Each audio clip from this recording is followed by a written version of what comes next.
Hello and welcome to another episode of the Agency Leadership Podcast. I'm Chip Griffin. And I'm Dietrich. And today we're going to talk about a little thing called Twitter. I'm not sure if you've ever heard of it, Ginny. I have, in fact. Yeah. Little bird. Yeah, I've heard of it. Well, we'll talk more about it right after this. Great.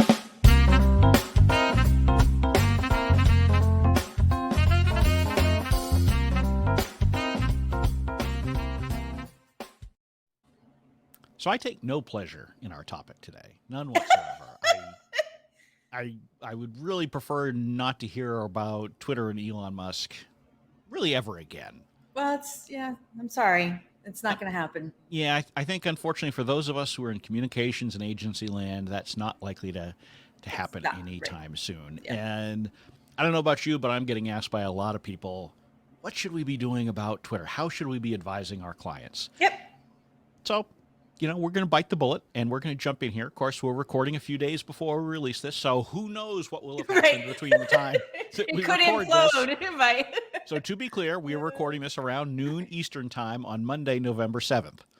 Anything that happened after that, we don't know about yet because we do not have that crystal ball that allows us to see into the future. And if we did, we would not be doing this podcast. We would be going and play the ponies or something and just get rich. So. Or the lottery, since it's over $1 billion right now.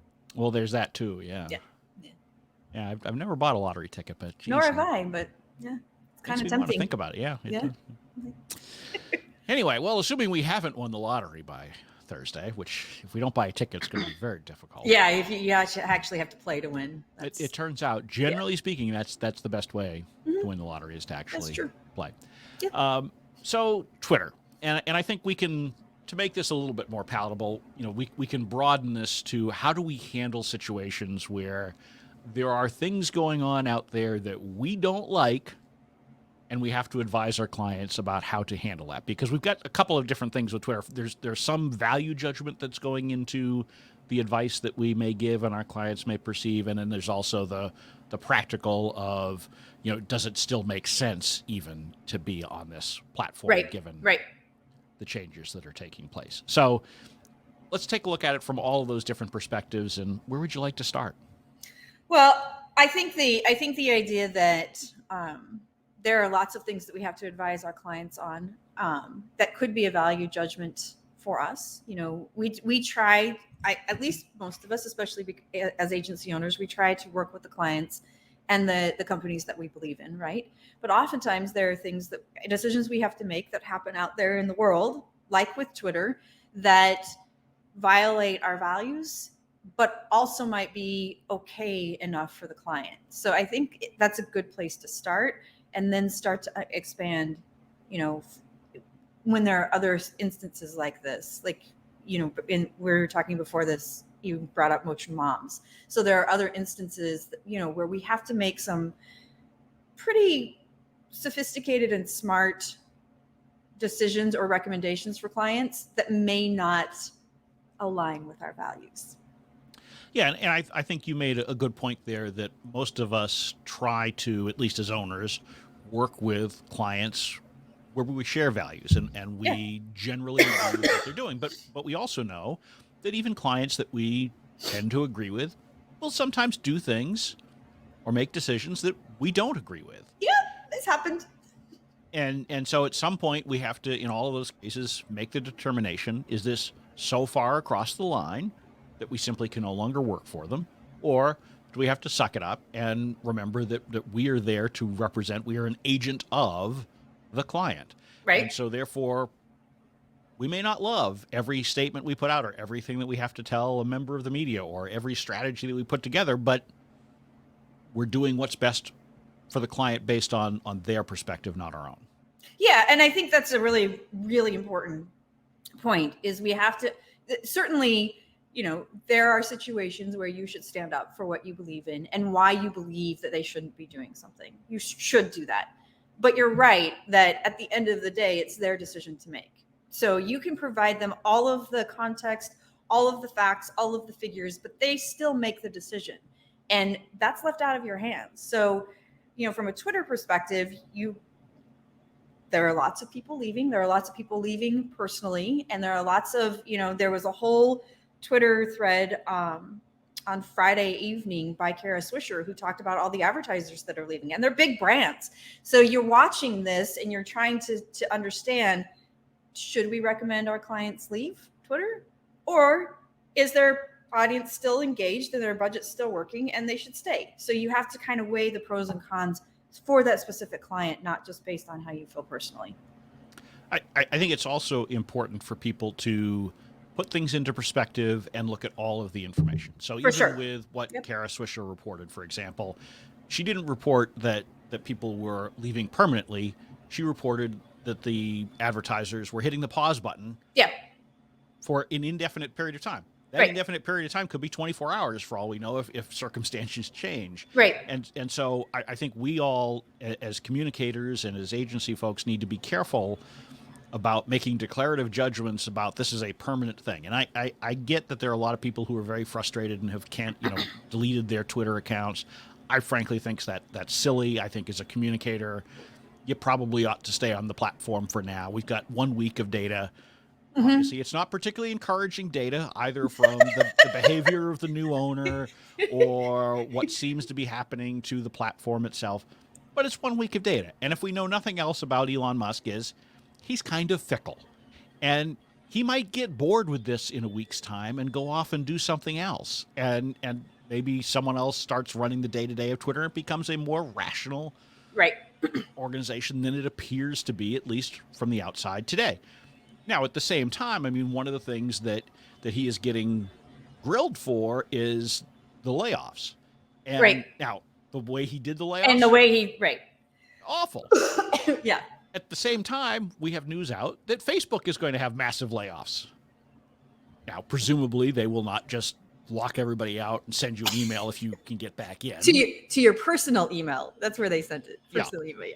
I mean, it's a very strange approach. Yes. I will say that mass layoffs are challenging no matter how you do them. And I on some level, from a logistics standpoint, I kind of get why they did it the way they did it, because they were letting so many folks go. And from a security standpoint, you kind of don't want people with the ability to muck around. And if they've got their personal account and that's where you're communicating, I mean, I get it.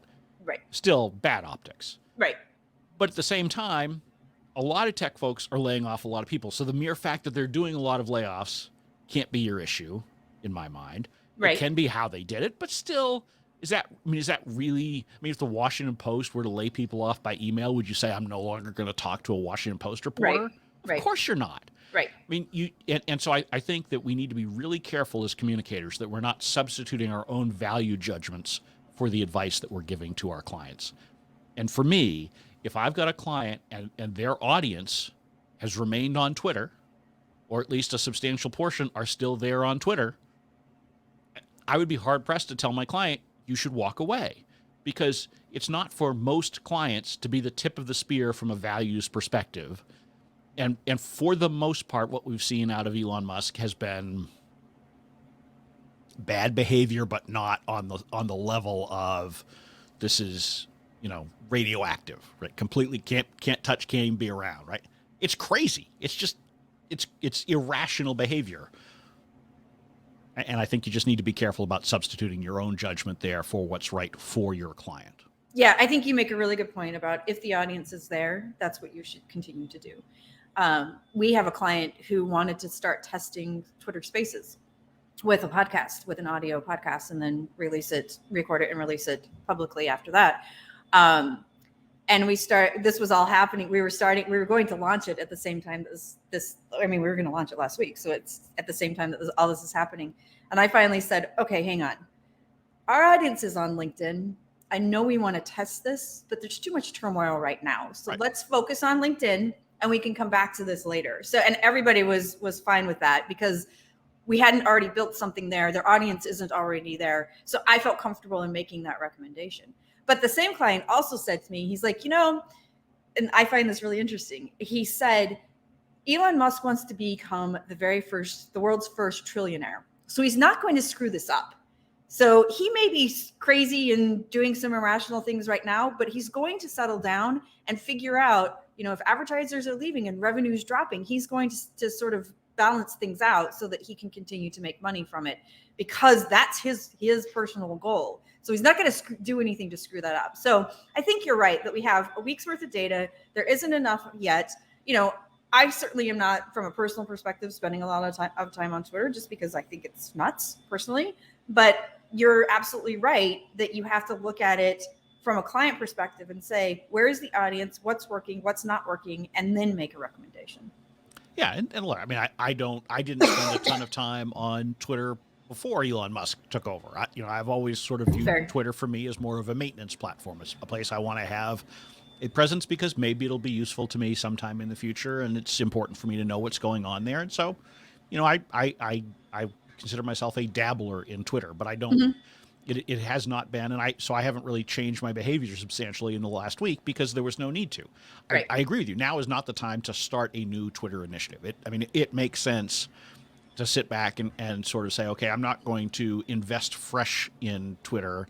I'm going to see how things play out before I put more chips on the table. But if you're already running some sort of Twitter communications campaign, even if it's a paid one, I don't think there's an immediate need to back out. And frankly, some of the stories about the large advertisers who are backing out because their personal friends who were running things at Twitter have been laid off, that seems dumb to me too. Like, I mean, if I don't lose confidence in a vendor typically because my sales rep has left, right? I think it depends. I think that depends for sure. I mean, the bottom line is if I'm when it comes to advertising, if I am advertising and I'm still reaching the people that I want to reach and they're still taking the action that I want them to take, I don't really care who's taking my order. And oh, by the way, most of what they're doing is electronic anyway. Fair. But I think some of the big brands are leaving because Musk had a meeting with all of them and was rude and dismissive. And they were like, okay, well, let's show you. I mean, they are the ones with the power. They're like, okay, well, let us show you what happens when you treat us this way. And they all put it on pause. And then he tweeted that his revenue's down, and he blamed it on activist groups. So, I think there's some of that too, where he's just been completely rude, and they're like, yeah, we don't have to put up with this. So we're going to put this on hold. But so big advertisers do have power. I think they believe they have far more power than they actually do because they need, I mean, they spend money all over the place. So for them, shutting off Twitter is probably inconsequential in the whole scheme of the spend that they do on advertising across all sorts of different platforms and media, et cetera.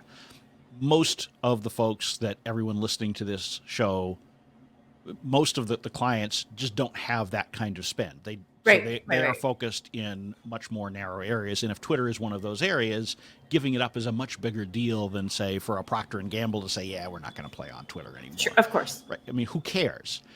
But I think that the big brands overestimate their power because they still do need the platforms and the audiences. So, I think that there's some wrong here on both sides.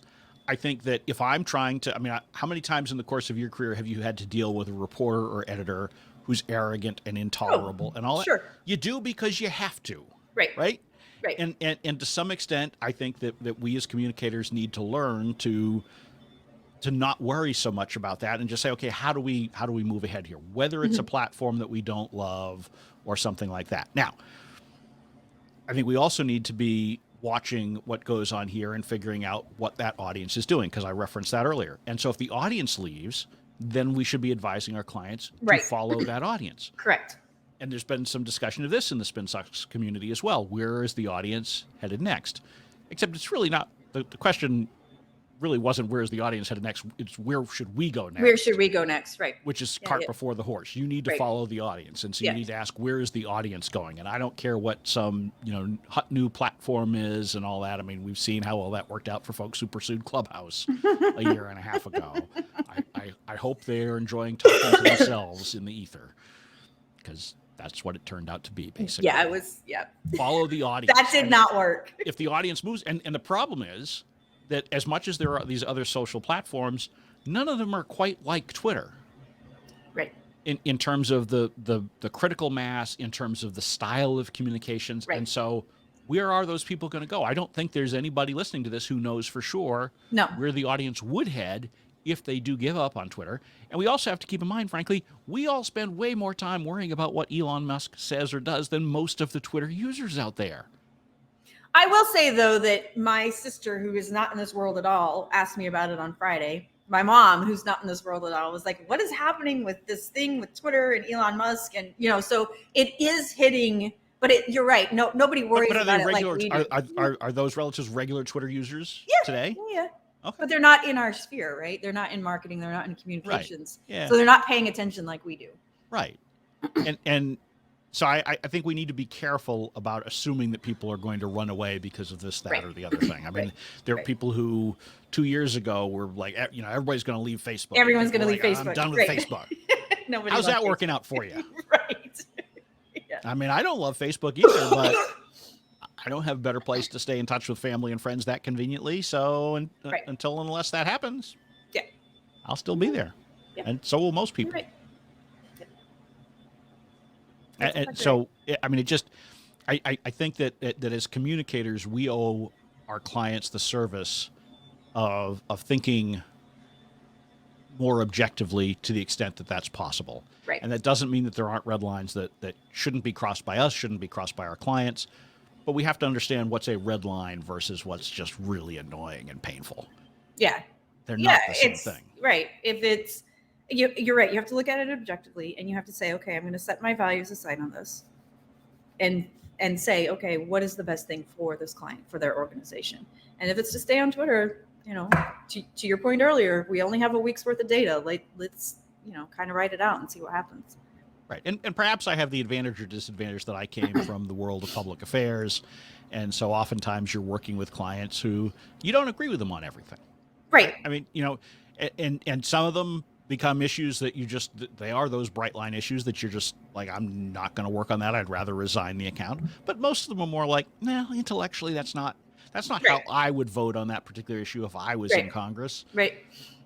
But it's your job to go out there and zealously advocate for whatever your client's position is. That's what you're getting paid to do. That's what you're getting paid to do. I think in the agency world, we often lose track of the word agent in there.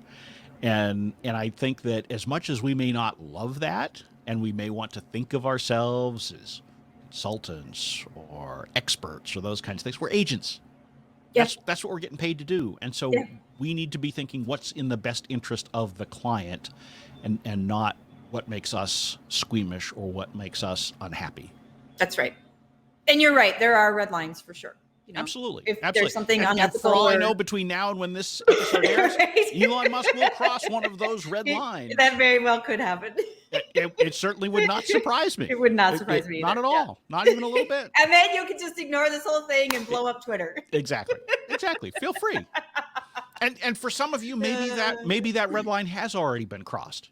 Right? For some of you, maybe there is something here that for you just can't do it. But you need to make sure that you're being clear with your client that you've made a personal judgment on that, and they need to still understand that perhaps their audience is there. You don't believe that even with that you should be participating, and maybe you even advise them. I don't think you should be either, but you should be clear about the difference between deciding not to play there because it's a values judgment versus because it's no longer effective. And that line, that it's getting too blurry in a lot of what I'm seeing in the agency community right now. That's between the value solid. And the effectiveness. Yep, that's solid. Is it still effective? Can you set aside your values? Where's the line? I think that's really smart right there. And as always, it depends. So it does. Right.